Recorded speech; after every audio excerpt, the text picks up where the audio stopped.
Donc bonsoir, bienvenue pour ce troisième cours sur l'épître aux Éphésiens du mercredi 2 avril. Donc un bref rappel des cours précédents. Dans le premier cours, on avait vu l'importance pour le croyant de comprendre sa position en Christ. C'est ce qui lui permettait ensuite de pouvoir marcher dans les œuvres préparées d'avance. Ensuite, nous avions vu dans le deuxième cours le désir que Dieu a, que nous ayons des yeux ouverts dans la prière de Paul, qu'il illumine les yeux de vos cœurs. Donc que nos yeux soient ouverts sur qui est Jésus, ce que Jésus a fait, qui nous sommes en Christ, qui nous sommes dans l'Église, qui nous sommes dans l'Évangile. Et là, ce soir, on va voir le chapitre 2. Donc, on va voir le chapitre 2 avec plusieurs oppositions. Paul va aller d'une opposition à une autre. Donc, il va parler de ce que nous étions avant d'être sauvés, puis ce que nous sommes aujourd'hui. Ensuite, il va parler également de l'opposition qu'il y a entre les œuvres et la grâce. Donc Paul, dans ce chapitre, va mettre 6 choses en évidence concernant notre ancienne nature, notre passé. La première, c'est qu'il va dire que nous étions morts dans nos fautes et dans nos péchés, au verset 1. La deuxième, c'est qu'il dit que nous marchions selon le train de ce monde, c'est-à-dire selon le principe de ce monde. La troisième chose, il dit que nous marchions selon le prince de la puissance de l'air, et là il nous parle de notre soumission à l'autorité de Satan, dans laquelle nous marchions avant d'être chrétiens. La quatrième chose, il dit que nous étions des fils de rébellion ou des enfants de désobéissance. La cinquième chose, il dit que nous accomplissions les désirs et les convoitises de la chair et de nos pensées. Waouh! Et la sixième chose, c'est que nous étions des enfants de colère. Donc quand il parle de ces choses-là, il en parle au passé. Il en parle au passé. Donc, concernant la mort dans nos fautes et nos péchés, c'est vrai qu'en dehors de Christ, il n'y a que de la mort, puisqu'il est la vie. Donc en dehors de Christ, c'est la mort, puisqu'il n'y a pas de vie. Donc c'est pour ça qu'on ne peut pas s'appuyer sur nos qualités, sur ce que nous sommes, ce que nous étions avant d'être chrétiens, parce que ces choses-là étaient en dehors de Christ, et elles ne contenaient pas la vie de Christ. Donc, quand bien même il y aurait de bonnes œuvres qui seraient faites, etc., en dehors de Christ, elles ne sont rien, elles n'ont aucune valeur, juste une valeur humaine, une valeur morale, mais elles n'ont pas de valeur spirituelle, elles ne sont pas de Dieu, elles n'ont pas de vie en elles-mêmes. Lazare était mort, il ne pouvait rien faire pour lui-même. Lazare était mort, il était dans le tombeau. C'est Jésus, le prince de la vie, qui vient le sortir du tombeau. Et Lazare vit après sa rencontre, après l'action de Jésus. Et c'est pareil pour nous. Donc le deuxième élément, c'est que nous marchions selon le train de ce monde. Donc le mot monde en grec, c'est le monde cosmos, c'est-à-dire monde organisé. Donc ça parle vraiment d'un système qui est sous l'autorité du diable, et nous marchions en fait sous l'autorité du diable avant d'être chrétiens. C'est ce que nous étions. Donc nous étions dans un système, nous marchions, nous fonctionnions dans le système du cosmos, ce monde organisé. Ce mot est utilisé 17 fois dans l'évangile de Jean, et ça veut dire en fait étranger et opposé à la vie de Dieu. Étranger et opposé à la vie de Dieu. Satan est le prince de ce monde. Donc, quand on parle du monde, on parle de l'éducation, on parle de la culture, on parle de la manière de penser du monde, on parle de toutes ces choses. Et donc, nous marchions selon ces choses. Et même les bonnes œuvres que nous pouvions faire avant d'être chrétiens, elles faisaient partie de ce cosmos, de ce monde organisé. Vous avez des tas de personnes qui font de bonnes œuvres, mais qui sont des œuvres du cosmos, qui sont sous l'autorité du diable. Elles ont une valeur, on va dire, une valeur humaine, mais elles n'ont pas une valeur spirituelle. Elles ne viennent pas de Dieu. Elles sont juste issues de la conscience, de la connaissance du bien et du mal. Donc le système de ce monde est contrôlé par Satan. D'ailleurs, la preuve, c'est qu'il a proposé à Jésus en Matthieu 4,4 de lui offrir toutes les richesses, la gloire de ce monde. Donc, s'il lui a proposé, c'est qu'il savait qu'il pouvait lui donner. Juste si Jésus l'adorait, Satan lui aurait donné toute la gloire de ce cosmos, de ce monde. Le troisième point, c'est que nous marchions selon le prince de la puissance de l'air. Alors, ça parle d'être en accord avec ce qu'il y a dans l'atmosphère. Dans l'air, qu'est-ce qu'il y a? Il y a en fait une présence démoniaque, il y a une atmosphère démoniaque, des autorités dans les lieux célestes, les esprits méchants dans les lieux célestes. Donc ça parle de l'air. Et donc, le diable est le prince de la puissance de l'air. C'est pourquoi l'Église a cette puissance-là, a ce pouvoir-là de purifier l'ambiance, l'atmosphère. Car là où est le Saint-Esprit, là est l'onction de l'Esprit, il ne peut pas y avoir de présence ou d'influence démoniaque dans l'atmosphère. Le quatrième point, c'est que nous étions des fils de la rébellion ou des enfants de la désobéissance. Donc ça parle de rébellion. La forme de rébellion la plus forte, la plus importante, c'est une rébellion contre la parole de Dieu.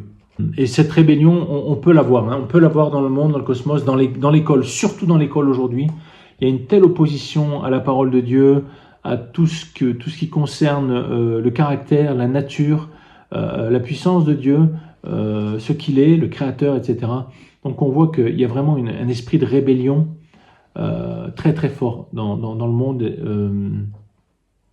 Le cinquième élément, c'est que nous accomplissions les désirs et les convoitises de la chair et de nos pensées. C'est aussi intéressant. Donc la chair, les désirs, les pensées, la convoitise, tout ce que nous étions avant d'être enfants de Dieu, d'être régénérés par le Saint-Esprit, fonctionner dans ces choses-là. Nos désirs, c'était juste de faire la volonté de la vieille nature pécheresse et des convoitises de la chair. Et le sixième élément, c'est que nous étions des enfants de colère. Nous sommes nés dans la colère. La colère est sur les gens. C'est pour ça qu'on prêche l'évangile. La colère de Dieu est sur les incrédules, sur les impies, sur les orgueilleux. Et c'est ce que nous étions avant d'être enfants de Dieu. Nous étions des enfants de colère. Et c'est pour ça qu'il est important de prêcher l'évangile. Voilà, ça ce sont 6 éléments qui étaient à charge contre nous avant d'être chrétiens. Donc ça se trouve du verset 1 au verset 3, fin du verset 3. Mais ce qui est intéressant, c'est qu'au verset 4, Paul dit deux mots très très importants. Il dit au verset 4, « Mais Dieu ». Il y avait toutes ces choses dans notre passé, c'est tout ce que nous étions, mais Dieu. Et c'est important que, en tant que chrétiens, nous arrivions toujours là, en fait, dans ce « mais Dieu ». Oui, c'est vrai, il y avait des tas de choses contre nous, mais Dieu. Et alors là, il va parler de 7 choses importantes qui sont ce que Dieu dit de nous. Donc, premièrement, c'est que Dieu est riche en miséricorde. Dieu dit de nous qu'il nous a fait miséricorde. La miséricorde, c'est que Dieu ne nous donne pas ce que nous méritons. Nous méritions d'être séparés de lui, d'être en enfer, mais sa miséricorde retient son jugement. Donc, premièrement, Dieu dit de nous qu'il nous a fait miséricorde. Deuxièmement, il nous a aimés à cause du grand amour, verset 4, à cause du grand amour dont il nous a aimés. Paul est très fort dans ce verset parce que, non, Dieu nous a plus qu'aimés. Il nous a aimés de son grand amour. C'est méga agapé. C'est pas agapé, c'est méga agapé. C'est pour dire l'infini amour dont Dieu nous a aimés. Son grand amour. Mais Dieu nous a aimés de son grand amour. Ça, c'est ce qu'il dit de nous aujourd'hui. Je t'aime de mon grand amour. Est-ce qu'on peut le mesurer, nous, en tant qu'humains? Non, non. Mais son amour est grand. Il est méga, méga agapé. C'est le mot grec, hein, pour son grand amour. Ensuite, il nous dit, il nous a vivifiés par la vie de Christ. Nous qui nous étions morts par nos offenses, il nous a rendus vivants. Il nous a vivifiés. Il nous a rendus vivants. Il a ramené la vie en nous avec Christ. Comme on le disait tout à l'heure, sans Christ, c'est la mort. Avec Christ, c'est la vie. Et il nous a vivifiés en Christ. On a la vie de Dieu. On a la vie de Dieu en nous. Il nous a rendus vivants. La vie Zoé, la vie de Dieu. Quatrième élément, il dit, c'est par grâce que vous êtes sauvés. Nous sommes sauvés. Dieu dit de nous que nous sommes sauvés. Ne laissons pas le diable, le monde, notre chair amener une pensée contraire à celle de Dieu, des mots différents, opposés à ceux de Dieu. Les mots de Dieu, c'est qu'il nous a sauvés. Nous sommes sauvés. Et délivrés des choses anciennes, surtout. Sauvés et délivrés des choses anciennes. Ensuite, il nous dit, il nous a ressuscités. Il nous a ressuscités ensemble et nous a fait asseoir ensemble dans les lieux célestes en Jésus-Christ au verset 6. Donc nous sommes assis ensemble, on est assis avec Christ dans le ciel et vous savez que dans le ciel, le diable, il peut pas y venir. Il n'y a pas de place pour le diable dans le ciel. Là où nous sommes assis, le diable ne peut pas venir. C'est pour ça que nous sommes parfaitement sauvés. On est assis dans un endroit où le diable n'a pas accès. Et ça, c'est bon. C'est bon de savoir que nous sommes avec Christ, assis dans les lieux célestes. C'est notre position, c'est ce que nous sommes aujourd'hui. Donc ensuite, au verset 7, il dit, afin de montrer dans le siècle à venir l'infinie richesse de sa grâce par sa bonté. Donc Dieu nous dit que nous sommes sous le bénéfice de sa bonté. Sa bonté est pour nous, sa bonté est envers nous. La grande bonté de Dieu est pour nous. C'est notre richesse aujourd'hui, notre héritage en tant qu'enfant de Dieu. Et ensuite, au verset 8, il dit « Car c'est par la grâce que vous êtes sauvés, par le moyen de la foi. » Par le moyen de la foi. Et cela ne vient pas de vous, c'est le don de Dieu. Dieu nous a fait le don de la foi. La foi ne vient pas de nous. Ce n'est pas ma foi, c'est la foi de Dieu. C'est la foi qui est agissante par l'amour que Dieu a pour moi. La foi est un don. La foi est un don de Dieu. Et elle vient de ce qu'on entend. Romains 10, 17, parce que la foi vient de ce qu'on entend et ce qu'on entend vient de la parole de Christ. C'est en ça qu'elle est un don. Ce n'est pas ma foi, c'est la foi qui est produite par la parole de Dieu dans mon cœur. J'entends la parole de Dieu et elle suscite la foi dans mon cœur. C'est un don. Et donc maintenant, Paul va amener un autre contraste. Il va parler des œuvres, parce qu'il y a la grâce et il y a les œuvres. Il y a ce que nous étions, tous ces éléments qui étaient à charge contre nous, puis tout ce que Dieu disait de nous, mais maintenant il y a la grâce et les œuvres. C'est pour ça que au verset 10, il dit « C'est par la grâce que vous êtes sauvés ». D'accord ? Et au verset 9, il dit « Ce n'est point par les œuvres », l'opposition. Ce qui s'oppose à la grâce, ce sont les œuvres. L'esprit religieux fonctionne sur le principe des œuvres. Et Dieu nous dit « Non, non, je suis opposé aux œuvres » qui tentent de nous justifier aux yeux de Dieu. Ce n'est point par les œuvres afin que personne ne se glorifie. Voilà le problème des œuvres humaines, des œuvres de l'ancienne nature, de tout ce qu'on a entendu dans les versets précédents. Il y a des œuvres. Il y a des œuvres de notre vieille nature pécheresse déchue, et il y a des œuvres préparées d'avance par Dieu. Ces œuvres-là, oui, ce ne sont pas les nôtres. Encore une fois, c'est une grâce que Dieu nous fait. Ce sont des œuvres préparées d'avance par Dieu. Ce ne sont pas nos œuvres. Donc, au verset 10, il dit « Car nous sommes son ouvrage. Nous sommes son ouvrage, ayant été créés en Jésus-Christ pour de bonnes œuvres que Dieu a préparées d'avance. » Voilà l'opposition entre les œuvres de la loi, les œuvres de la chair, les œuvres de l'homme et les œuvres de Dieu, préparées d'avance.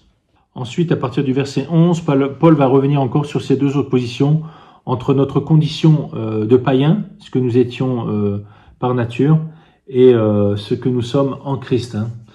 Donc il reprend, c'est pourquoi autrefois vous étiez païens dans la chair, appelés incirconcis, etc. Donc, ce deuxième chapitre d'Éphésiens va vraiment nous permettre de mieux comprendre ce que nous étions et ce que Christ a fait de nous, où il nous a placés également, parce qu'à partir du verset 19, Paul va parler de l'Église. L'Église, il va décrire l'Église comme le temple, un temple pour l'habitation de Dieu en esprit. Donc voilà, tout au long de ce deuxième chapitre, Paul va constamment mettre en opposition ce que nous étions avec ce que nous sommes. Il va continuer, il va dire au verset 12 par exemple, « Vous étiez en ce temps-là sans Christ, privés du droit de cité, étrangers à l'alliance, sans espérance. Mais maintenant, donc passé, présent, maintenant, en Jésus-Christ, vous qui étiez jadis éloignés, vous avez été rapprochés. » Ça, c'est ce que nous sommes. Donc, éloignés, rapprochés. Ensuite, il dit que les Juifs et les païens sont devenus un en Christ. Donc, il y a une unité aujourd'hui dans le corps de Christ. Il n'y a plus de Juifs, il n'y a plus de païens. Il a réconcilié et l'un et l'autre en un seul corps, au verset 16. Donc, il est venu annoncer la paix à vous qui étiez loin, et maintenant nous avons accès. Donc, nous étions loin, mais maintenant nous avons accès. Verset 17 et verset 18, encore deux oppositions. Au verset 19, vous n'êtes plus des étrangers ni des gens du dehors, mais vous êtes des concitoyens, des saints, des gens de la maison de Dieu. Étrangers, gens de la maison de Dieu. Voilà, c'est vraiment l'idée à saisir dans ce deuxième chapitre. C'est ce que nous étions et ce que Christ a fait de nous. Voilà, donc soyez bénis et à la semaine prochaine.